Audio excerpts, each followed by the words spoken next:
Bonjour à tous, je vais vous présenter Picadillo, donc un logiciel de retouche en ligne gratuit, donc qui présente quelques particularités intéressantes à découvrir. Donc on va commencer tout de suite. Donc sur la page d'accueil de Picadillo, on clique sur Start pour ouvrir l'interface. Donc l'interface va monter. Donc voilà, donc pour l'exemple, je vais prendre une photo qui est proposée ici en exemple, et on va faire rapidement le tour des fonctionnalités.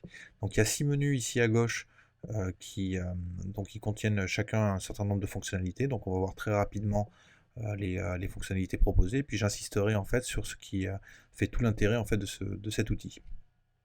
Bon, dans le premier menu qui s'appelle Basics, vous allez retrouver des fonctionnalités classiques de redimensionnement, de recadrage de l'image, de rotation, de copie d'une partie de l'image, voilà, de réglage des lumières, couleurs, exposition, etc. Et des menus de sélection, j'en parlerai tout à l'heure. Donc là, des menus très classiques. Le second menu effets, donc vous allez retrouver là aussi des effets qu'on retrouve couramment ailleurs. Donc ils ont mis en avant ici, donc, ils les ont regroupés par catégorie. Donc dans la première catégorie Most Popular, vous allez retrouver des effets qui, à leur sens, sont utilisés régulièrement. Donc mosaïque, miniature, caméra thermique, rayon X, HDR, pop art, etc. Des effets très classiques comme le noir et blanc, le sépia, la netteté et l'adoucissement en fait des traits. Donc c'est assez marrant de voir ces menus là ici. Moi je les aurais plutôt mis dans basique, mais bon, c'est un peu étonnant. Enfin, sachez en tout cas que si vous voulez regrouper un petit peu les fonctions que vous utilisez régulièrement, typiquement la netteté, ça fait partie des choses qu'on utilise régulièrement, vous pouvez les ajouter aux favoris, et vous voyez ici, voilà, c'est rajouté dans la colonne favoris, donc vous avez un accès direct du coup à tous les effets que vous utilisez très régulièrement. Donc voilà, je vous laisserai découvrir tous les autres effets possibles, hein. On retrouve les grands classiques, hein, vous allez voir, avec quelques-uns un peu plus particuliers, mais vous allez retrouver typiquement les grands classiques. Donc ici quand même, il y a quelques menus qu'on retrouve aussi ailleurs, mais qui sont bien traités ici, c'est les menus sur les effets de focale. Donc c'est pas mal du tout, donc je vous en montre un, Focal BW par exemple. Donc vous allez avoir le centre d'un rond que vous pouvez déplacer, qui va être coloré, alors que tout le reste est passé en noir et blanc. Donc ça peut être assez sympa, donc vous voyez, vous pouvez régler le dimensionnement du cercle en fait, où l'effet se propage. Voilà, par exemple. La bordure, donc vous pouvez régler on va dire le fondu qu'il y a autour de la bordure. Et vous pouvez régler également la profondeur de l'effet. Vous voyez, si je passe par la droite, le noir et blanc est moins noir et blanc. Vous pouvez également inverser, c'est-à-dire mettre en noir et blanc le sujet et puis colorer l'extérieur. Donc voilà, donc c'est assez facile à appliquer. Et vous avez toute une série autour de cette notion de focale qui est assez intéressante. Donc ça fait partie là des effets que moi je trouve sympa sur cet outil. Donc voilà, des effets sur les couleurs. Donc je vous laisse découvrir. Ah oui, un dernier effet qui est hyper intéressant et qui n'est pas très courant sur les logiciels de retouche en ligne de ce type. Donc c'est la possibilité de travailler, enfin de régler les courbes de niveau. Donc soit sur l'ensemble de la palette de couleurs, soit par couche. Donc ceux qui connaissent un peu Photoshop ou GIMP, sachez que voilà, c'est des outils qui sont vraiment très utiles. Donc là, ça s'impose pas trop sur cette image, mais qui sont vraiment très utiles pour, voilà, pour ajouter du contraste dans des zones claires, par exemple, ou rééclairer des zones sombres. Enfin bref, donc travailler la courbe en S, et voilà, qui est très très très intéressant. Donc vous avez aussi des réglages par défaut. Donc voilà, donc vous avez là un outil qui est assez précieux et qui est assez rare, surtout sur des outils de retouche en ligne, enfin de ce type. Donc voilà, un menu retouche donc, qui est très très riche, qui là aussi fait à lui seul un peu l'intérêt de l'outil, du logiciel Picadillo, c'est que vous avez 19 fonctionnalités en fait pour régler pour retoucher les visages. Donc là vous avez vraiment tout, pas mal de maquillage, beaucoup de choses qu'on trouve déjà, mais beaucoup de choses nouvelles aussi. Donc vous avez vraiment pas mal de choses, comme là par exemple le airbrush. Donc là je peux pas vous le montrer parce que j'ai pas pris de photo de visage, c'est dommage pour le coup. Mais voilà, vous avez un shine réducteur pour la brillance de la peau, vous avez le bronzage, le blush pour raviver les joues, la couleur des yeux, la brillance des yeux, le mascara pour les cils, euh, tout un tas d'effets de maquillage ici, les dents blanches, le rouge à lèvres, les highlights pour mettre en valeur les cheveux. Enfin bref, vous avez vraiment tout un tas d'outils là que je vous invite à découvrir et qui sont vraiment intéressants là pour faire de l'embellissement de visage. Donc une fonction texte qui est assez classique, donc voilà, il suffit de taper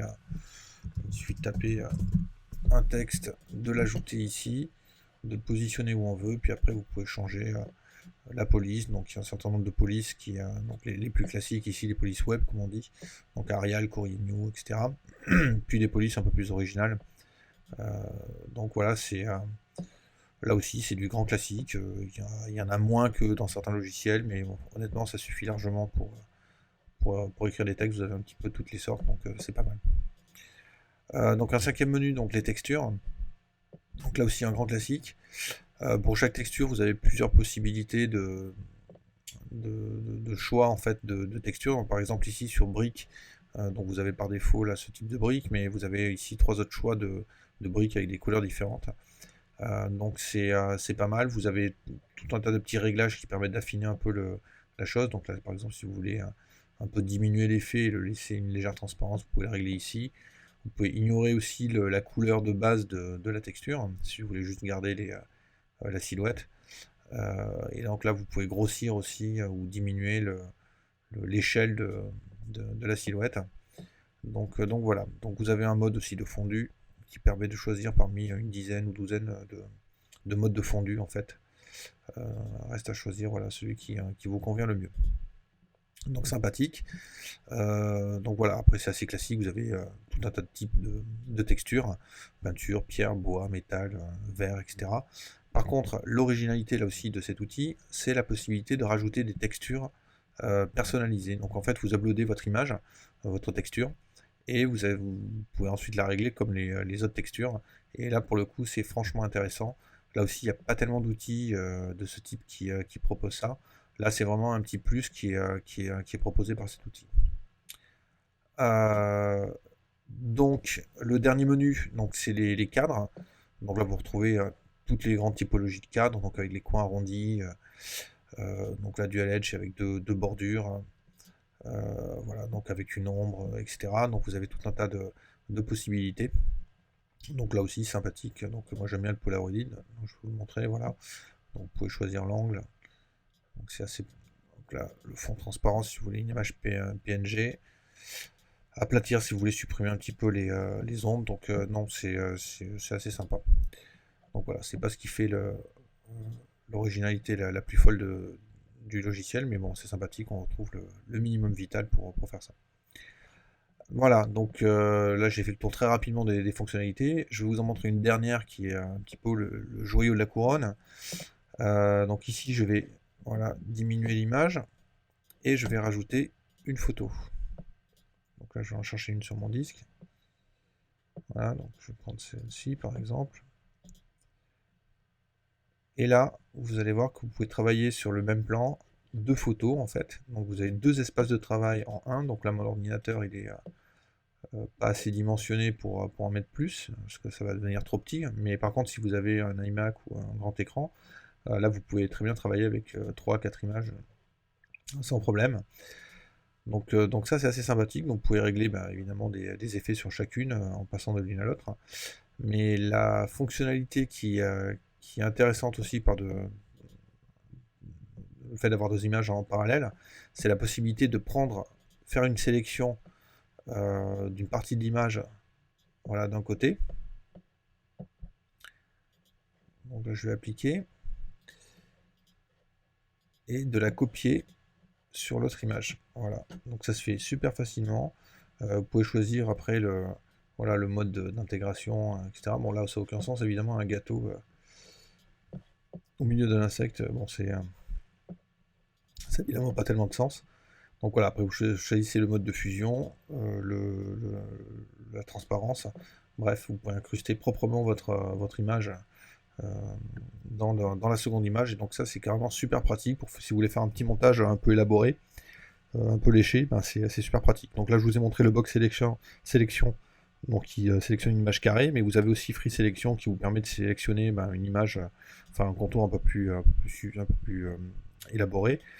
Et le Magic Wand, alors qui marche pas énormément bien, c'est vous cliquez quelque part, il est censé vous sélectionner en fait, il est censé vous sélectionner voilà, une partie de l'image cohérente, mais bon, ça, j'ai essayé plusieurs fois, c'est pas super. Enfin bon, avec les autres moyens, vous avez les autres modules, vous avez la possibilité de faire quelque chose de bien.